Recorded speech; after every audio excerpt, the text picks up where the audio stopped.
¿Qué tal, Giovanna? Gracias por la invitación a tu programa. Honestamente no tengo nada muy diferente que decir o que aportar. Los resultados, las perspectivas están bastante claras. Lo único que se puede destacar desde el exterior, una mirada exterior, sería la transparencia y la corrección con que se realizaron estas primarias en Uruguay, algo relativamente normal para Uruguay.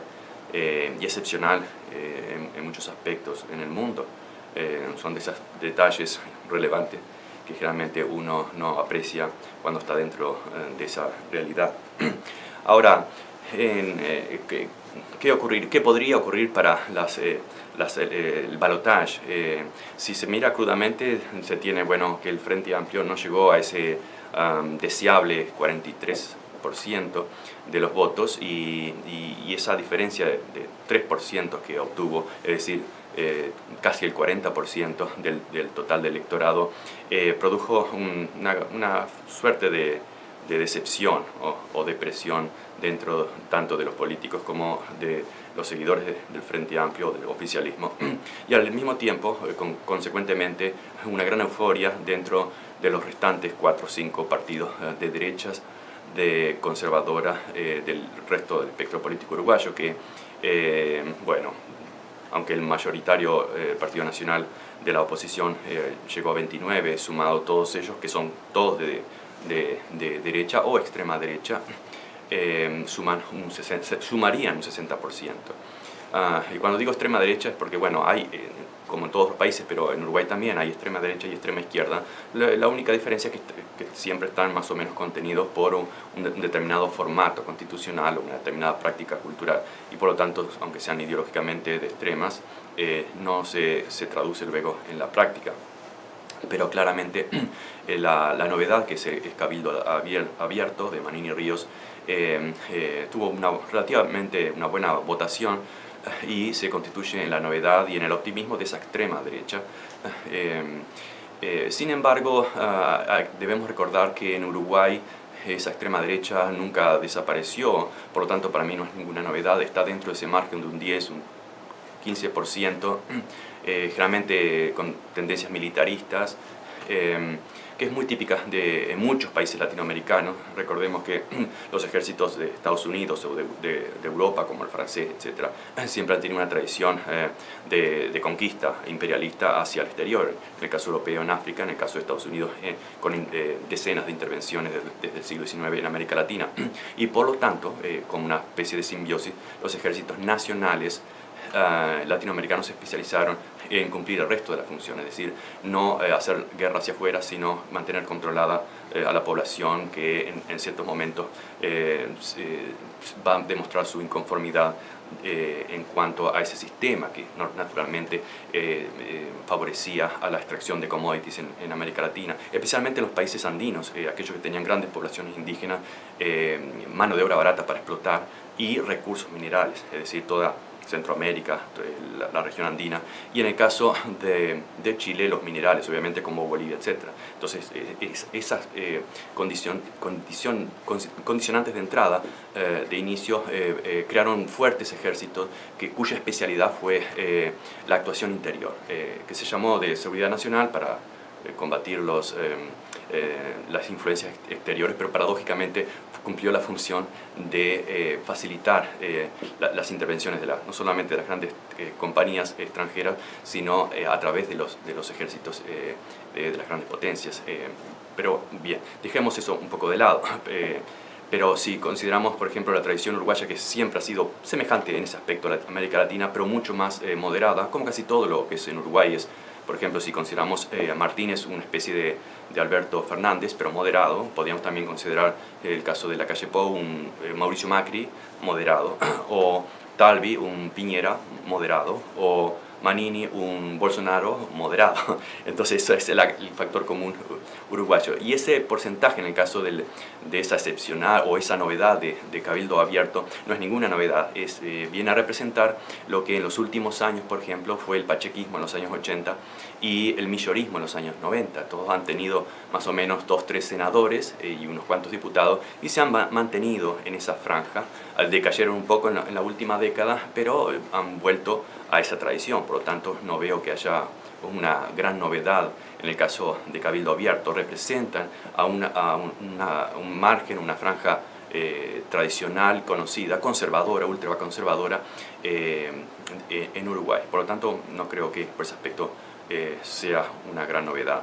Ahora, específicamente con respecto a las elecciones y al balotaje, a mí me da la impresión de que generalmente en las primarias en todos los países, cuando uno de los partidos recibe una especie de cierto golpe de pesimismo, esta no es una regla de oro, pero se cumple muchas veces, generalmente termina mejorando la votación en el balotaje. Y en este caso sería el caso del Frente Amplio.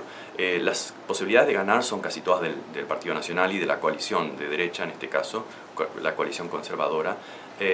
Pero yo diría que no es tan fácil hacer la sumatoria y decir el Frente Amplio sacará 40, 41, 42% y el resto será del Partido Nacional por la sumatoria de la oposición, es decir, casi un 60%. Creo que no va a estar en esa proporción, va a ser más reñida la contienda de lo que se parece en principio, por todos esos factores. Ahora, ¿por qué la oposición mejora? Bueno, muchos van a echar mano al tema de la seguridad, que es el mayor fracaso del Frente Amplio en esta época, aunque bueno, muchos pueden argumentar de que la criminalidad siempre ha subido en Uruguay proporcionalmente a la misma velocidad desde los años 80 y en muchos otros países del mundo. La violencia, la criminalidad, el homicidio en Uruguay es alto en comparación a otros países de la región, pero a veces la gente viene a Miami, a Atlanta, a Nueva York, a Chicago y se siente muy segura, pero los índices de homicidio son mucho más altos que en Uruguay. Entonces también hay un tema de percepción. De todas formas es un problema serio, importante, que el oficialismo no ha sabido resolver completamente. Recordemos, hay una gran diferencia en el caso de Chile, que tiene una criminalidad baja, es que está geográficamente aislado. En el caso de Uruguay, las mafias regionales, y especialmente la brasileña, tiene una frontera muy permeable para actuar. Pero bueno, estos son varios elementos que podríamos dedicarle muchas horas de análisis. Otro elemento es que cuando los países se encuentran estabilizados, como es el caso de Uruguay, generalmente el discurso a favor de la igualdad deja de ser atractivo. Generalmente eso ocurre cuando las sociedades están en crisis o son muy desiguales, como Chile, o están en crisis como Argentina u otros países. Pero cuando se más o menos estabiliza, recordemos, Uruguay es el país más balanceado de América Latina, con el mayor ingreso per cápita de todo el continente latinoamericano o la región latinoamericana,